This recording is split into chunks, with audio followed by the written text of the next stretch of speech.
जी बिल्कुल, पहले ये हमने कहा था, लेकिन आपको ये भी याद होगा इनिशियली ये कहा था कि 15 के बाद आ सकता है दूसरा स्पेल। तो वही बाद में सिचुएशन असल में चेंज भी होती रहती है, चेंज हो गई थी, लग रहा था कि 20 के बाद होगी, लेकिन अब दोबारा से एक लो प्रेशर एरिया की डेवलपमेंट हुई है। वही उसी जगह पे तकरीबन जिस जगह पे पहला स्पेल जब बना हुआ था कराची में, तो बारिश जहाँ पर इसकी फॉर्मेशन हुई थी लो प्रेशर की, इंडियन रन ऑफ कच्छ और अरेबियन सी पे, तो वहीं पर तकरीबन दोबारा से लो प्रेशर एरिया डेवलप हुआ है, जिसके इन्फ्लुएंस में मानसून हमारे ज़्यादा शिद्दत से दाखिल हो रही है। गुज़श्ता रात भी थरपारकर से अच्छी बारिश की इत्तला आई है। बदीन डिस्ट्रिक्ट में बारिश हुई है, ठट्ठा में भी हुई होगी कहीं उनके ठट्ठा के साहिली इलाकों में। तो वही सिलसिला आगे बढ़ता हुआ इम्कान है कि कराची में आज रात भी कुछ हो जाए, शाम रात में हल्की फुल्की कुछ हो जाए, और कल इम्कान है कि दोबारा से तेज़ आंधी के साथ गरज चमक के साथ बारिश होगी, मॉडरेट टाइप बारिश हो जाएगी कल कराची में। जी अच्छा जी, सरफराज साहब बताएगा ये कितने दिनों का स्पेल है?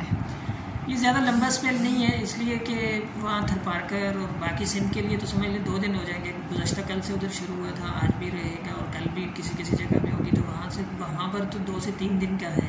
यानी थरपारकर डिस्ट्रिक्ट, मीरपुर खास, हैदराबाद, बदीन, ठट्ठा में 2 से 3 दिन, कहीं 2 दिन कहीं 3 दिन।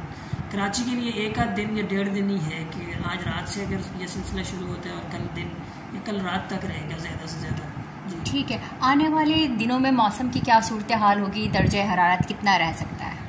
देखिए, एक्चुअली जब लो प्रेशर एरिया की फॉर्मेशन होती है कराची के जनूब या जनूब मशरक़ में, तो उसके नतीजे में सी ब्रीज़ कट ऑफ हो जाती है, और जो हल्के बादल आया करते हैं कराची में वो भी नहीं आते आजकल। पिछले 3-4 दिन से गर्मी ज़्यादा पड़ रही है, गर्म और मरतूब मौसम रह रहा है। तो आज भी टेम्परेचर 38-39 तक जा सकता है मैक्सिमम।